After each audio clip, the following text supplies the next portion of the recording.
Ce podcast est né d'une grande réflexion. Une société bien informée est une société unie et plus forte. Derrière les titres, il y a des vies et derrière les chiffres, il y a des réalités.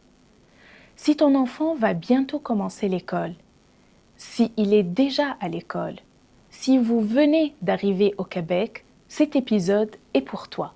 Aujourd'hui, on accueille une personne de carrière. Une personne qui a plus de 25 ans de carrière en éducation et en direction d'école. On va parler d'enseignement et de système scolaire québécois. On accueille Linda Pagé. Bonjour, merci Marois pour cette invitation.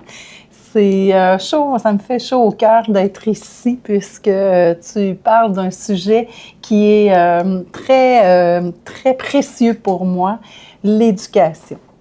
L'éducation au Québec. D'ailleurs, tu as fait mention dans l'introduction, en fait, j'ai plus de 36 ans en éducation, dont 25 ans comme directrice d'établissement scolaire. Et ce qui est encore le plus merveilleux, les 17 dernières années, j'ai géré une école en milieu défavorisé, multiethnique, dont 56 % de la clientèle était issue de l'immigration. Alors, quand on parle d'arriver au Québec, de s'installer, de choisir une école, je pense que je suis en mesure de répondre quelque peu à tes questions. Parfait. Donc, aujourd'hui, on répond vraiment à toutes les questions qui se posent par des parents. Et ça, c'est pour le bien-être de toute la famille. Et on va commencer par notre première question. Oui. Est-ce que tu es prête? Je suis prête. Parfait. Donc, imaginons une famille qui va venir s'installer au Québec. Oui. Ou qu'elle est déjà venue au Québec et déjà installée. Oui. Cette famille, elle a des enfants. On ne sait pas quoi faire avec ses enfants. C'est quoi les premiers pas? Alors, une famille qui arrive, on connaît les premiers enjeux d'installation, trouver un appartement, un lieu, trouver du travail, ou même le parent doit s'inscrire à l'école en francisation si le français n'est pas sa langue maternelle. Mais d'abord, inscrivons l'enfant soit au préscolaire, soit au primaire. Les enfants qui sont en bas de 4 ans, on les inscrit dans un service de garde, puis j'imagine que ça sera un sujet dans un autre podcast. Et si l'enfant a plus de 12 ans ou 13 ans, il s'inscrit à l'école secondaire. Mais aujourd'hui, l'enfant a entre 5 et 12 ans, alors on doit l'inscrire dans une école primaire et dans une école dite de quartier. Et là, je t'entends dire, mais qu'est-ce qu'une école de quartier? Oui, qu'est-ce qu'une école de quartier? Parce que c'est vraiment un terme qui est propre à l'école, au système scolaire dans nos centres de services au Québec. Alors, une école de quartier est installée pour rejoindre les familles qui habitent le secteur, donc à quelques rues, plus ou moins 1,5 km de l'école pour permettre aux enfants de venir en marchant et de constituer un milieu de vie accessible.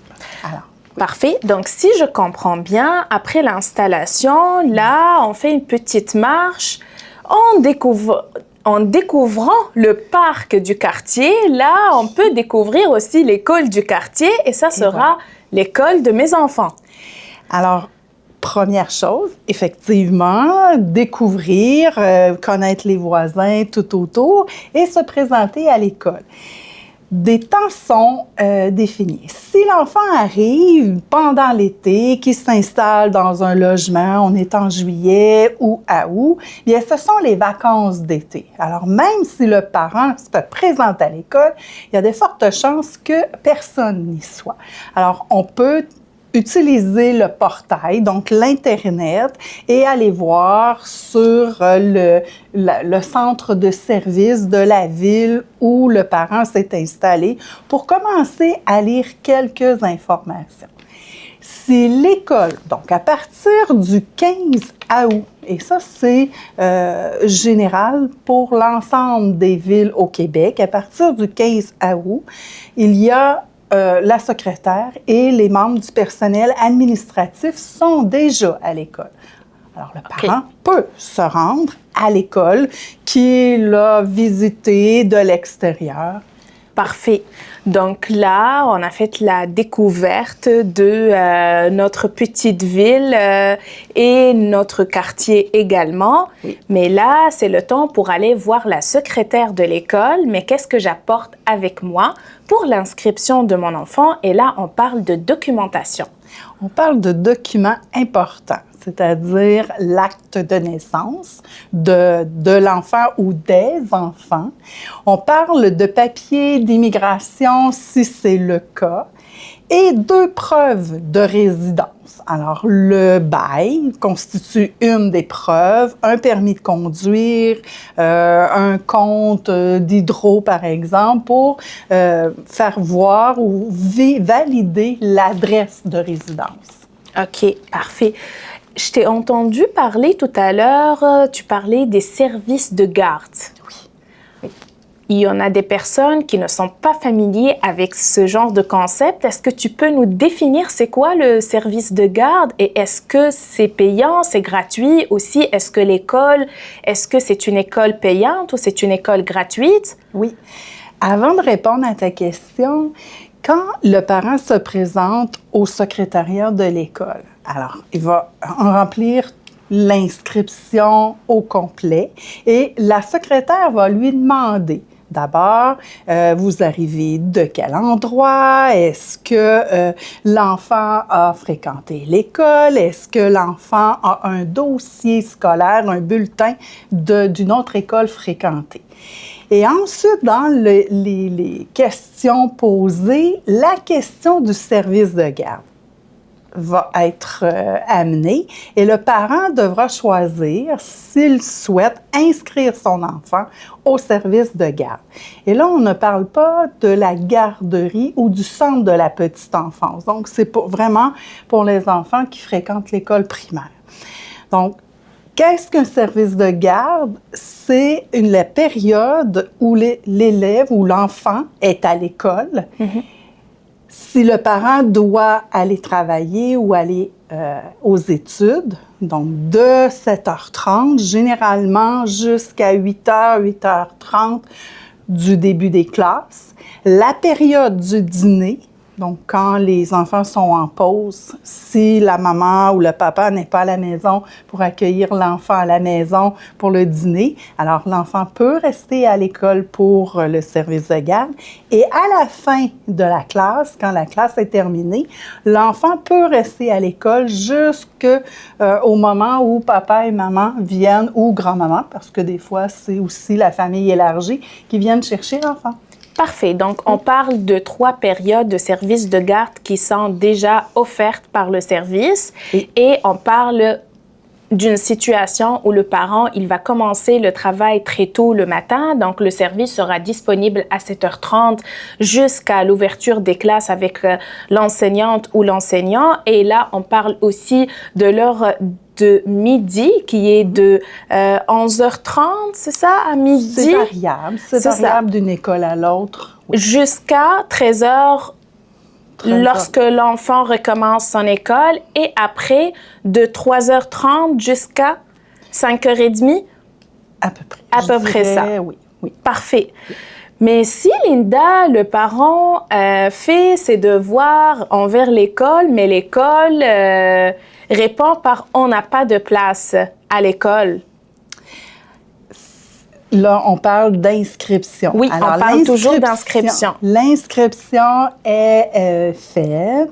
On a analysé le dossier de l'enfant parce que le parent se présente, inscrit son enfant, mais si l'école, elle est déjà débutée, si les classes sont déjà débutées parce qu'on est en octobre ou en novembre, parce que ça se peut, bien à ce moment-là, on prend quelques jours pour valider tout le dossier de l'enfant, puis de voir comment on va le classer.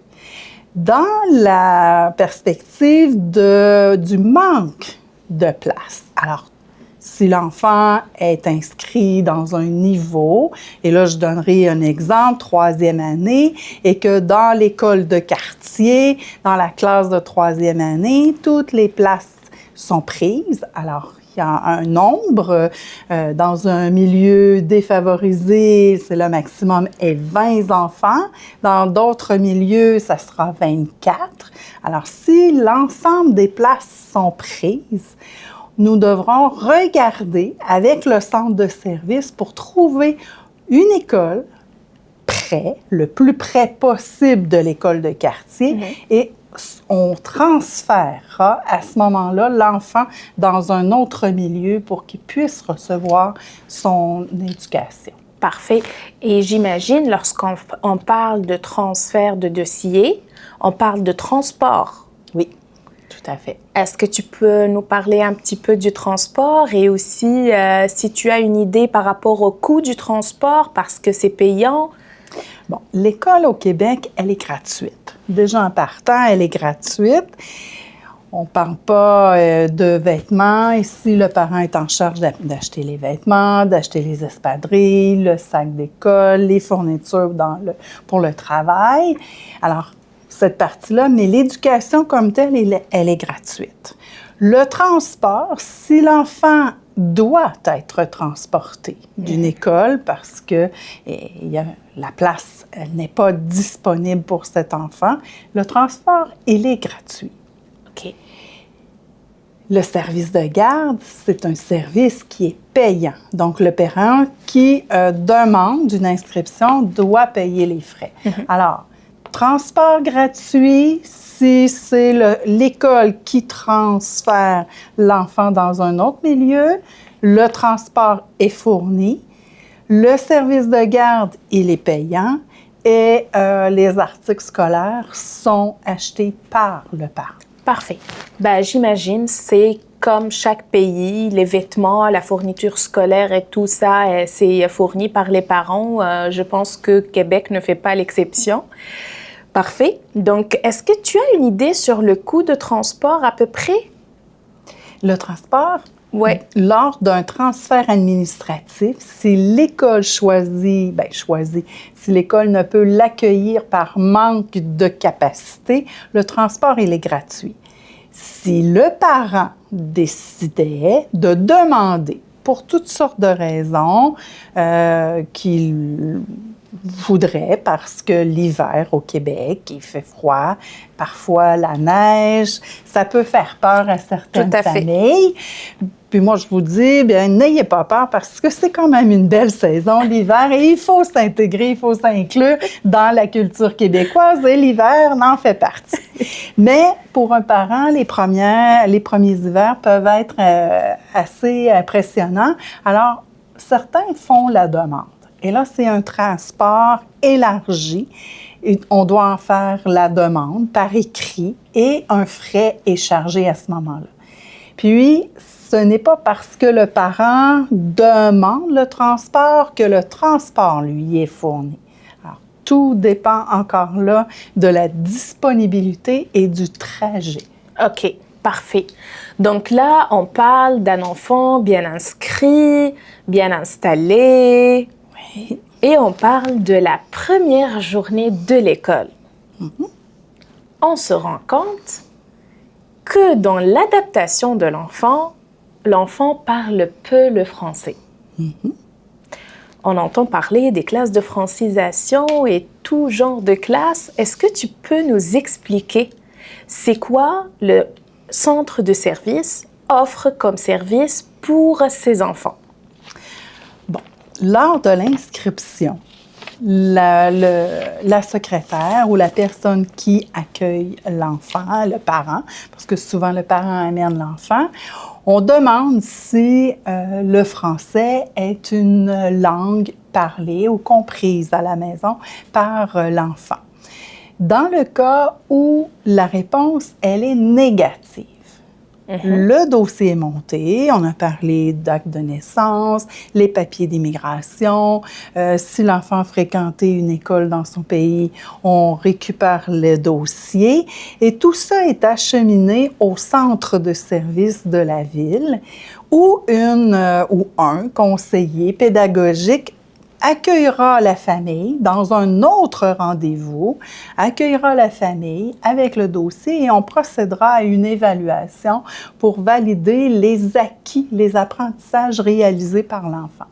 Donc, on évaluera la compétence de compréhension, on évaluera la compétence en mathématiques surtout, puis on pourra voir où l'enfant se situe et dans quel niveau on pourra inscrire cet enfant-là. Parfait. Donc là, vraiment, on parle de langage perceptif et expressif pour l'enfant pour justement aider l'enfant à s'adapter, à mieux s'intégrer dans une école et pour avancer parce qu'on le sait que le système québécois, c'est un système en français.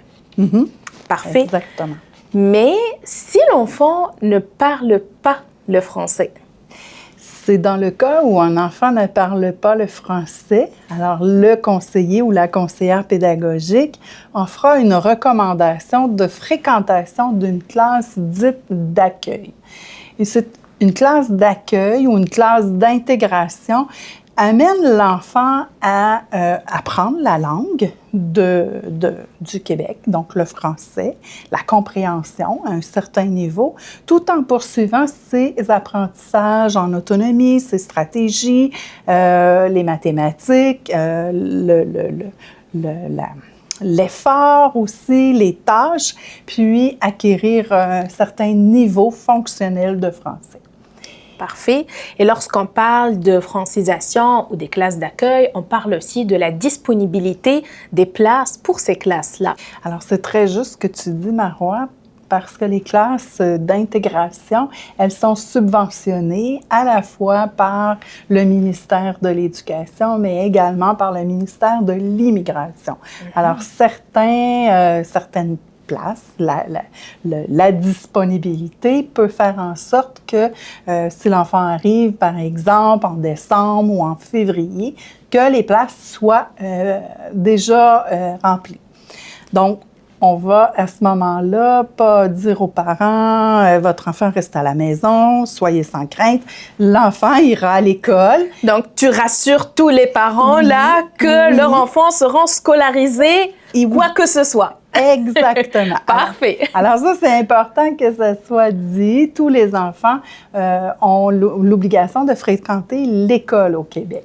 Alors, on voit où, si la classe d'intégration n'est pas disponible, bien, l'élève sera dans son école de quartier. Mais l'enjeu de la langue est encore là, est encore présent. Alors, l'enfant recevra un enseignement dit de francisation pour permettre à l'élève d'atteindre un certain niveau fonctionnel aussi. On n'est pas au même endroit, ce n'est pas une classe d'intégration, ce n'est pas une classe d'accueil, c'est une classe régulière. L'élève, l'enseignant, le titulaire de la classe et les autres membres du personnel devront accompagner l'élève dans l'accueil de l'école, bien entendu, mais aussi d'utiliser certains moyens, des pictogrammes, par exemple, le jumelage avec un autre enfant. Parce que, imagine-toi, un enfant qui arrive, 8 ans, n'a pas fréquenté l'école du tout, même pas dans son pays, ne parle pas la langue, le français. C'est une marche, toute une marche à grimper. Alors là, et la routine de la journée, c'est l'heure de la récréation, c'est l'heure d'aller dîner. Là, c'est l'hiver, tu dois t'habiller, déshabiller. Alors, il y a beaucoup à apprendre dans une journée. Alors, les titulaires de classe, les enseignants, bien, on accompagne, on supporte, on soutient pour que l'élève puisse s'intégrer le plus facilement possible, tout en sachant que l'élève apprendra. Tous les enfants sont capables d'apprendre, mais chaque enfant a un rythme différent aussi d'apprentissage. Parfait. Alors ça, il faut que le parent le comprenne, que c'est ce n'est pas facile pour un enfant de s'intégrer. Tout à fait. C'est toute une adaptation. Donc, lorsqu'on parle de services offerts par le centre de services scolaires, on parle de services de francisation. C'est un ajout d'enseignement qui pourra être individuel ou en ce groupe pour aider les enfants à apprendre le français. C'est ça? Tout à fait. Parfait. Mais si malgré tout ça, l'enfant a encore des problèmes, ça sera quoi son parcours? Bon, alors, chaque enfant a un parcours différent, tout dépendamment de son âge. Si l'enfant est intégré dans une classe à l'âge de 6 ans versus 10 ans, bien, le parcours de 6 ans, peut-être 7 au primaire, sera rapidement avancé. Pour un enfant qui présenterait des difficultés d'apprentissage ou des retards d'apprentissage. Bien entendu, l'école québécoise, c'est une école humaine. Ce sont des enseignants, une équipe d'enseignants, puisqu'on travaille en collaboration avec la direction de l'école, avec le parent aussi. On y reviendra, parler du parent tout à l'heure. Mais le parent fait partie du processus et du parcours. Et c'est important que le parent soit présent. Alors, un enfant qui ne répondrait pas aux attentes de réussite de l'année en cours, de la 3e année, on va garder le même exemple d'un enfant de 3e année, de 8 ans, pour qui la maturité ou pour qui les acquis de la langue, les acquis en mathématiques est plutôt difficile, alors on dira que l'enfant n'a pas atteint les acquis de l'année en cours. Avec le parent, avec le titulaire de classe, son enseignant ou son enseignante, avec le professionnel en orthopédagogie ou le psychoéducateur ou le psychologue de l'école, cette équipe multidisciplinaire vont s'asseoir, vont réfléchir aux difficultés, aux forces de l'enfant, parce que ce qui est primordial, c'est de trouver le besoin, de répondre aux besoins de cet enfant-là, qui est généralement le temps qui vient jouer avec lui ou contre lui. Tout à fait. Alors, un enfant, on pourrait suggérer aux parents de poursuivre, donc de rester une année de plus en 3e année pour lui permettre d'atteindre les bases solides d'apprentissage, pour lui permettre à cet enfant-là de se sentir bien, d'avoir une belle estime de lui-même, pour avoir du plaisir à être à l'école, parce que c'est pas une punition, ce n'est pas c'est pas il faut pas que ça soit vu par l'enfant comme étant une punition et un moment d'un enjeu je dirais, de mauvais temps. Il faut qu'il y ait du plaisir. Moi, c'est ça. Le mot, c'est le plaisir. Il faut que l'enfant ait du plaisir à l'école. Il ne faut pas que ça soit un moment d'échec, de jugement, mais ça sera un moment d'apprentissage et d'avancement. Exactement. Alors, oui, je suis d'accord avec toi. Peut-être que le parent verra comme un échec, mais ça n'en est pas un. Alors, il faut qu'il l'accompagne, puis il faut comprendre que cet enfant-là a besoin de temps pour apprendre. Et justement, parlant de parents, Linda, ici, il y a une particularité que j'aimerais ça mettre le doigt là-dessus, parce que le parent prend des décisions avec l'école, avec la direction d'école, et c'est là que ça vient ma question, c'est qui prend la décision pour le cheminement de cet enfant en cas de défi dans son parcours? Le parent est un collaborateur. Le parent, il est impliqué. Puis, dans mon expérience de vie, parce que j'en ai vu des parents, j'ai eu plusieurs rencontres avec des familles de plusieurs endroits, des enfants de différents groupes d'âge, des garçons, des filles. Et le parent doit s'impliquer, il doit soutenir, il doit être un membre actif, un pilier dans le parcours de son enfant.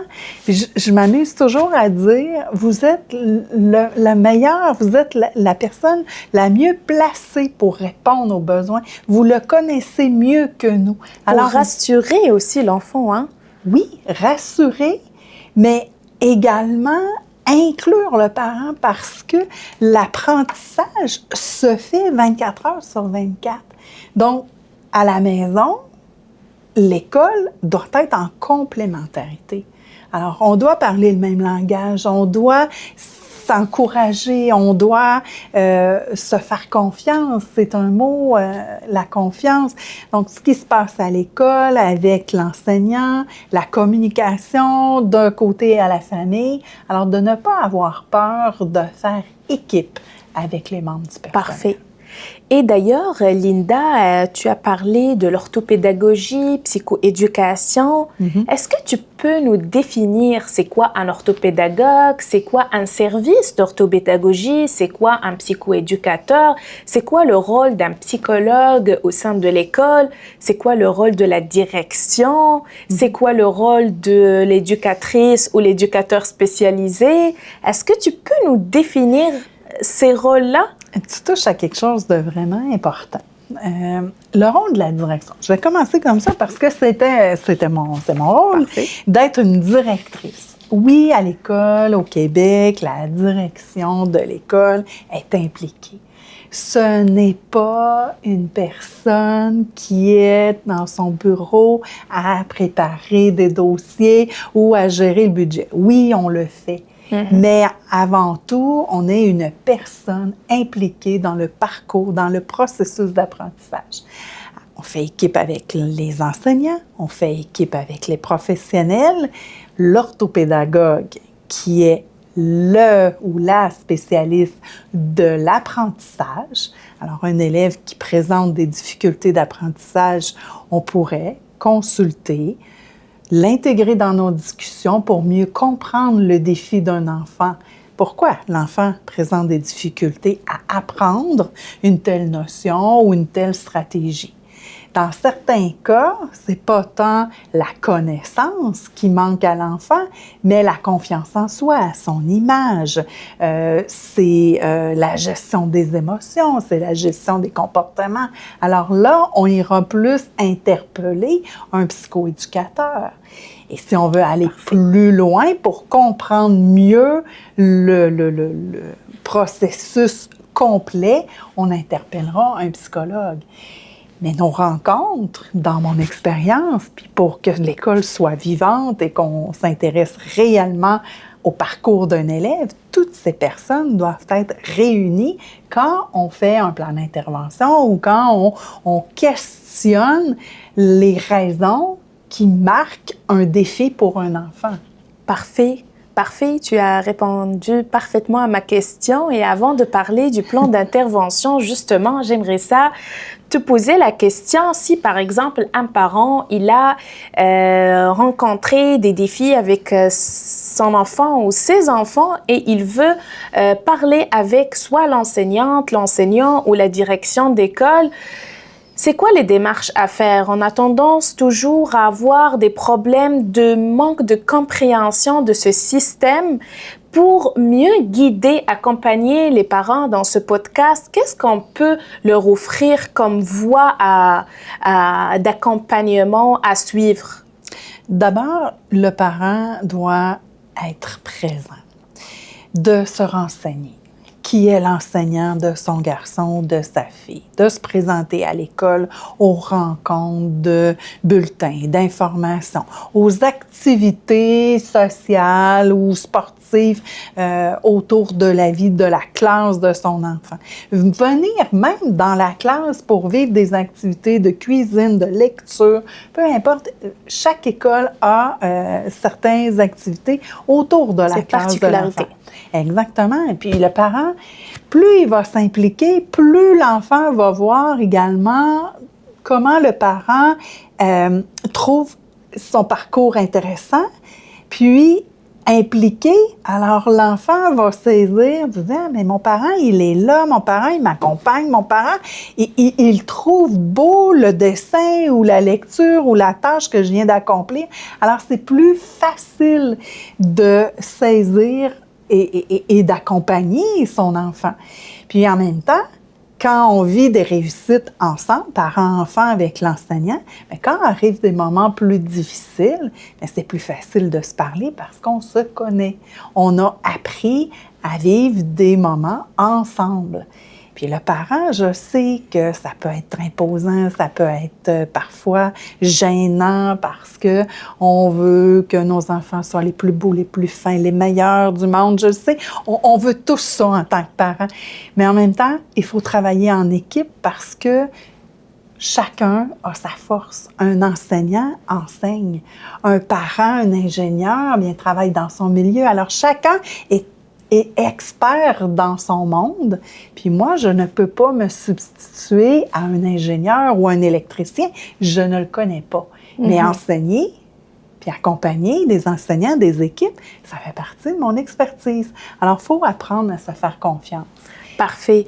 Donc là, j'aimerais ça de dire à tous les parents, ne gênez-vous pas de d'écrire à l'enseignante ou à l'enseignant de l'école parce que c'est votre repère, hein? C'est votre repère, c'est votre devoir d'écrire, c'est le devoir de l'enseignant ou de l'enseignante à répondre à ces courriels-là ou aussi d'informer les parents s'il y a des enjeux dans des matières particulières ou quoi que ce soit. Donc là, une communication interactive entre les deux parents enseignants, c'est une stratégie gagnante à suivre. Tout à fait. Et là, ça vient ma question de c'est quoi le plan d'intervention, Linda? Le plan d'intervention, c'est un document, en fait, qu'on produit avec le parent, en collaboration, le fait ensemble pour voir quelles sont les forces, quelles sont les capacités, quels sont les défis. Et les défis peuvent être de l'ordre académique, de l'apprentissage, ou même de gestion des émotions, gestion de comportement. Alors, on identifie des zones plus vulnérables, plus à risque. On formule un objectif avec des moyens. Et dans le moyen, on identifie qui sera en charge de travailler, par exemple, la fluidité en lecture. Alors, l'enseignant, l'orthopédagogue, probablement, ben j'espère bien, le parent pour faire de la lecture à la maison. Puis là, j'entends certains parents dire « Oui, mais moi, je ne sais pas lire le français. » Alors, que l'enfant vous lise, que vous supervisiez 10 minutes, 15 minutes de lecture, que vous voyez votre enfant en train d'ouvrir le livre et de vous raconter cette histoire-là, ou un grand frère ou une grande sœur qui ont appris, alors que le petit fasse la lecture au plus grand. Ce sont des moyens qui sont assez simples, qu'on peut installer à la maison, puis on répond aux objectifs du plan d'intervention. Parfait. Donc là, on parle vraiment d'un suivi de développement social, comportemental et scolaire de l'enfant et c'est quoi les objectifs à suivre pour les prochains mois. Puis on réévalue ces objectifs à la fin de l'année ou au début de l'année suivante pour situer l'enfant, est-ce qu'on a atteint ou pas atteint.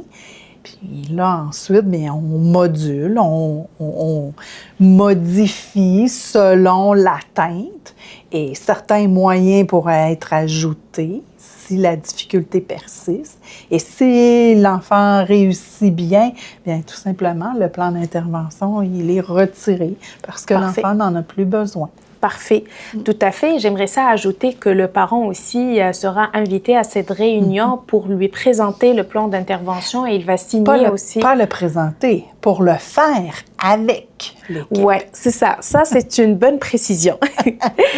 Et là, on parle de tous les cas des enfants, mais si malgré tous ces services, malgré tout ce qui a été offert pour l'enfant, mais là, l'enfant, il n'a pas encore eu le temps pour apprendre, pour avancer, et il a un échec scolaire. Comment ça fonctionne, ce processus de redoublement? À la fin de l'année, on procède parce que l'année scolaire, elle est organisée en 3 étapes, puis on suit le processus d'acquisition. À la fin de l'année, avec le bulletin, bien, on peut voir si l'enfant a un pourcentage ou un acquis en lien avec la compétence de la lecture ou la compétence de l'écriture ou les mathématiques raisonnées, un problème mathématique. Alors, on est capable de cibler le niveau d'atteinte. Mais j'espère que si l'enfant, mois de juin, présente des difficultés de cet ordre, que le parent a été sollicité et rencontré bien avant pour mettre en place des moyens pour l'aider.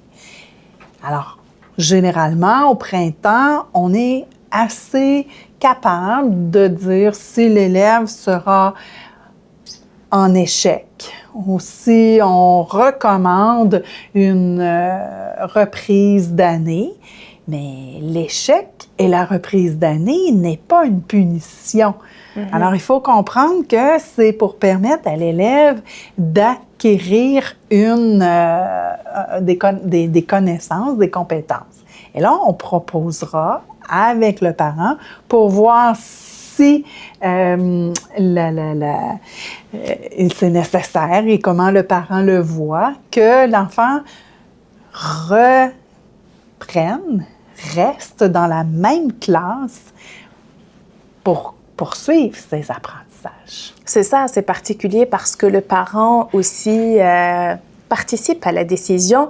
Et là, je te vois... tu as soif, Linda? Ça, c'est le café Hubert Saint-Jean qui nous a sponsorisé aujourd'hui. Est-ce que c'est bon, le café? Il est très bon. Et tu sais que Duo Délice aussi offre des bons gâteaux. Et là, je te propose à goûter cette belle collection. On a un gâteau aux noisettes et on a des boulettes pistache, chocolat. Et ça, c'est Samsa Chocolat Dubaï. Et ça vient mon jeu. Hein. Celui-ci? Ouais. D'accord. Tu vas le goûter et après, je vais te faire le jeu. Ça, c'est une surprise. On n'a pas planifié ça, mais c'est une surprise. Est-ce que c'est bon? C'est très bon. C'est croustillant. OK. Et là, je vais te demander de dire le mot en arabe, Samsa. C'est facile, Linda. Là, tu me mets un défi, comme les enfants sont un défi d'apprendre le français. Tout à fait. Alors, OK, je vais vider ma bouche parce que... C'est plus facile pour toi. Alors, bien prononcé. OK, je te regarde comme on ferait avec un enfant, avec un mot en français. OK. On dit « regarde-moi et écoute bien ». Ouais. Alors, je te regarde et j'écoute bien. Samsa. Samsa. Tu le prononces super bien. Bravo! Donc, je vais passer à mon deuxième mot qui est plus difficile. Qu'est-ce que tu en penses? Allons-y, je te regarde et regarde-moi et écoute-moi. Sbih al-khir. Tu sais que en français, les sons de gorge, c'est très difficile pour moi. Et bon, ça nous fait sourire, mais on peut saisir facilement comment l'enfant peut se sentir parfois quand il apprend les mots. On le voit, certains enfants ne parlent pas. Ne parlent pas le français. Écoute pendant plusieurs semaines et parfois même plus long encore que quelques semaines parce qu'ils ont peur du jugement. Ils ont peur que les autres enfants rient autour de lui. 100%. Alors, ils vont se parler, mais ils vont le répéter dans leur tête pour être en mesure que quand ils vont le dire, que ça sera parfait. Tu vois, le sentiment de fierté, de réussite. Alors, mais je saurais vous le dire. Alors, je prendrai pas de risque. Tu prends pas le risque pour le dire? OK, allons-y. Sbeh. El. Khir. Rire. Khir. Khir. Rire. Bravo. Donc, je dis bravo à tous mes enfants qui ont eu des parcours de combattants et là, ils essayent encore et encore pour réussir. On voit que apprendre une langue, c'est pas facile, hein? La prononciation, c'est pas facile, les alphabets ne sont pas peut-être pareils. Le son de la lettre. Le son justement, le son n'est pas pareil. Et d'ailleurs, j'aborde quand on travaille la conscience phonologique à l'école aussi, que ce soit avec les classes, les services en francisation ou avec les classes de 4 et 5 ans. Donc, ne gênez-vous pas d'apprendre, de communiquer, d'entrer en relation, d'entrer en communication avec d'autres personnes. C'est à ce moment-là que vous allez apprendre et vous allez réussir. On parle de francisation. Le meilleur outil à la maison, c'est d'écouter la radio ou la télévision ou d'écouter les séries, les petites émissions pour enfants. Même l'adulte prendra plaisir à regarder puis apprend avec son enfant le français. Alors moi, je l'encourage fortement de le faire. Parfait. Et de parler aussi, hein, faire des petites scènes de théâtre à la maison. Tout à fait, tout en s'amusant. Puis laissez les enfants vous reprendre aussi. Non, maman, non, papa, c'est pas comme ça, c'est comme ça. Alors, ça aussi, ça amuse. Puis, apprendre, c'est un jeu. Alors, il faut toujours garder cette notion de plaisir. Tout à fait. Mais là, Linda, j'aimerais ça revenir sur le concept de redoublement. Oui. Il y a une différence entre un redoublement lorsque l'enfant atteint l'âge de 12 ans et lorsque l'enfant n'atteint pas l'âge de 12 ans. Est-ce que tu peux nous préciser c'est quoi la différence, nous expliquer c'est quoi le parcours? J'aimerais nommer avant le redoublement quand on en arrive à utiliser cette reprise d'année. L'enfant reste dans la classe de 3e année pour garder le même exemple. Alors, l'enfant refait sa 3e année, souvent avec le même enseignant. Parfois, ça peut changer, tout dépendamment de la formation de la classe, puis des enjeux ou des défis d'apprentissage. Parfois, on va choisir ensemble, en équipe, que c'est préférable pour l'enfant parce qu'on veut toujours répondre au mieux du jeune. Alors, l'enfant reprend son année, l'année suivante. Au mois d'août, il reprend la classe de 3e année avec son enseignant. Puis, on l'amène dans son questionnement puisque on fait de l'enseignement plus individualisé ou différencié, donc pour répondre aux besoins de l'enfant directement en français, en mathématiques et dans toutes les autres matières.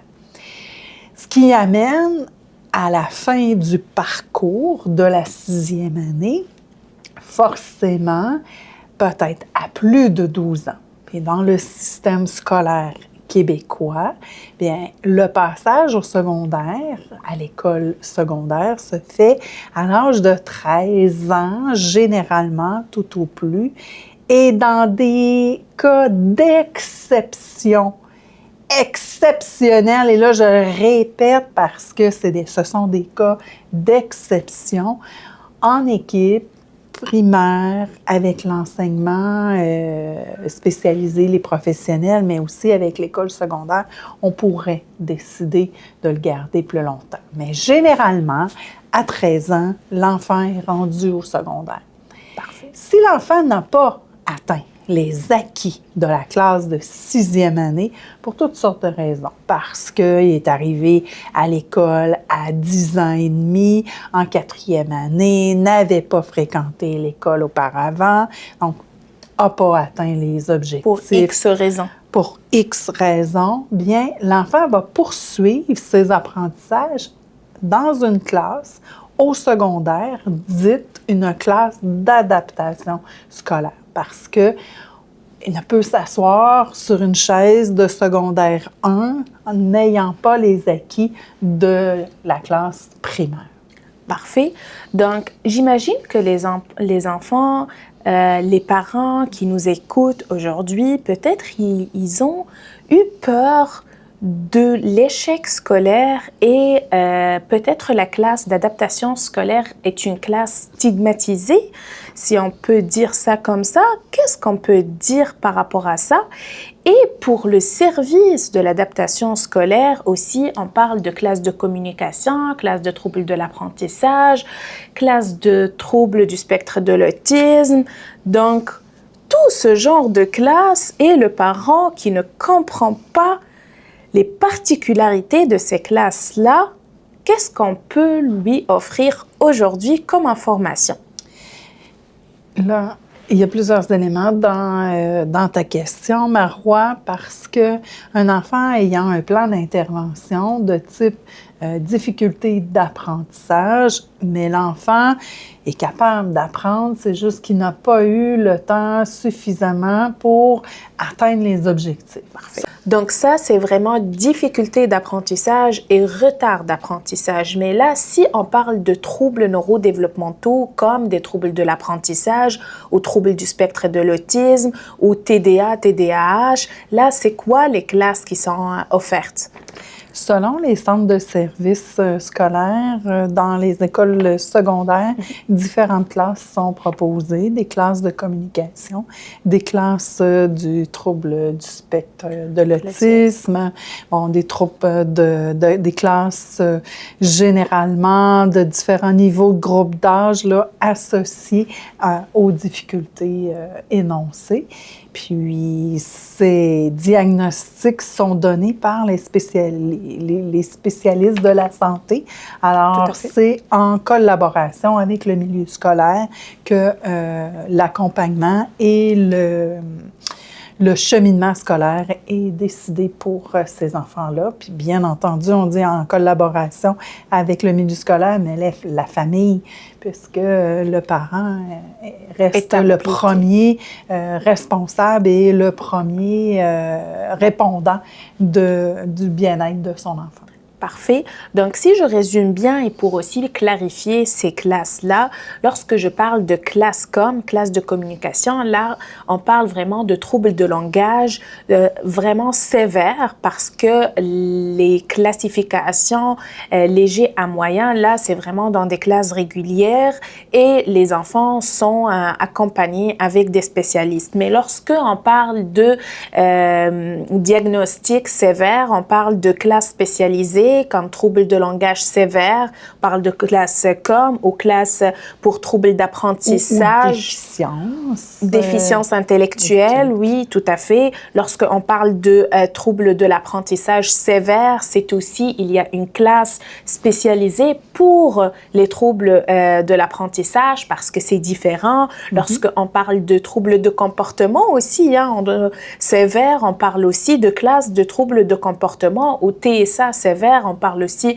de classes spécialisées, mais on a aussi des écoles spécialisées pour ce type de troubles neurodéveloppementaux. Et ça, je le trouve comme vraiment valorisant pour les enfants parce qu'ils sont intégrés dans leurs besoins dès leur premier pas de diagnostic sévère et ils ont des accompagnements spécialisés, des spécialistes et des stratégies, des stratégies d'enseignement différentes.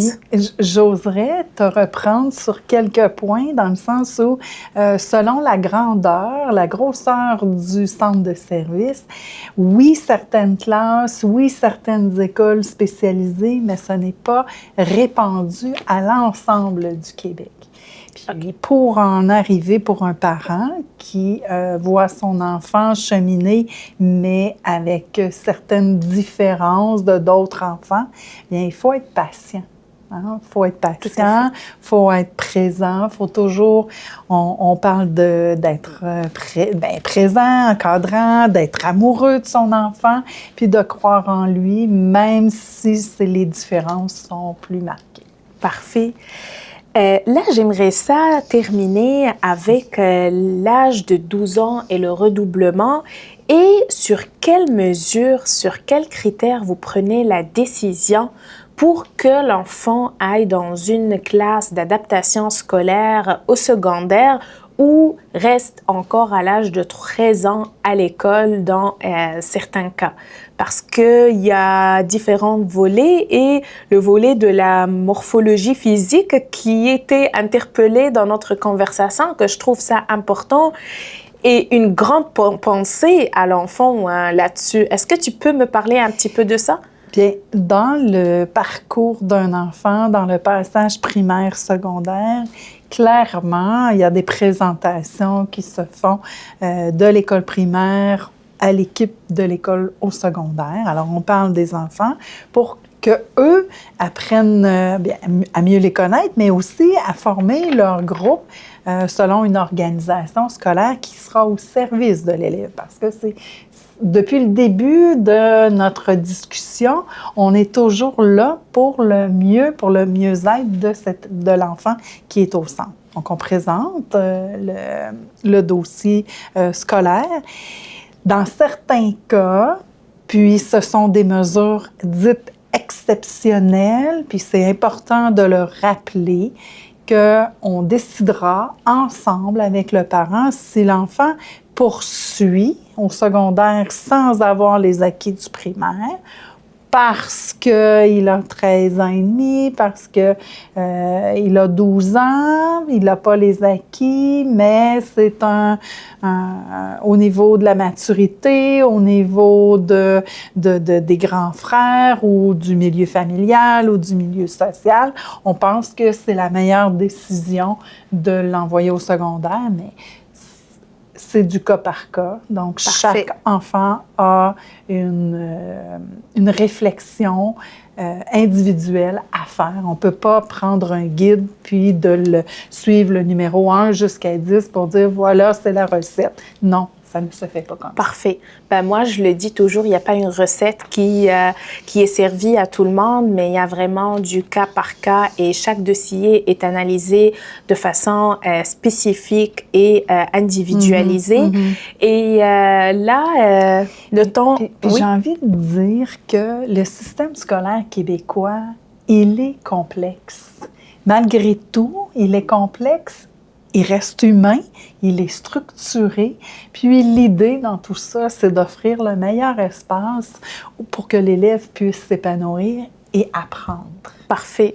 Donc là, je peux dire à tous les parents qui nous suivent aujourd'hui, gênez-vous pas de frapper les portes, de poser vos questions, de comprendre, d'apprendre, de prendre des initiatives, hein, parce qu'il y a des fois des parents qui se sont gênés pour poser des questions. Donc toutes les portes sont ouvertes pour vous. Et là, on est vers la fin de notre épisode. On a parlé du système scolaire québécois. Donc, si vous avez le goût d'entendre, de comprendre votre rôle en tant que parent pour le parcours de votre enfant de 4 ans jusqu'à 6e année, c'est quoi les attentes de la scolarisation ici au Québec? Abonnez-vous sur notre chaîne YouTube et on reprend à l'épisode prochain avec Linda Pagé qui va répondre à ces questions.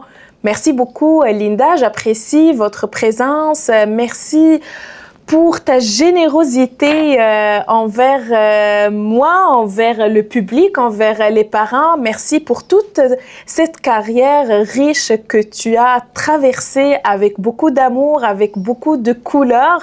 Est-ce que tu veux dire un mot de fin? Bien, merci. Merci, Marois, de m'avoir invitée. Puis, vivez des bons moments avec vos enfants. C'est un petit conseil que je vous donne. Et on remercie aussi Hubert Saint-Jean pour le bon café Dieu délice aussi. Je remercie de tout mon cœur l'espace La Clinique Apogée qui nous a offert cet bel espace. C'est une clinique interdisciplinaire qui est spécialisée dans l'entraînement cognitif, dans les services en psychologie, en orthopédagogie et en adaptation scolaire. Nous sommes situés à 455 rue King West. Voici le numéro de téléphone si vous avez besoin de services. N'hésitez pas à nous appeler.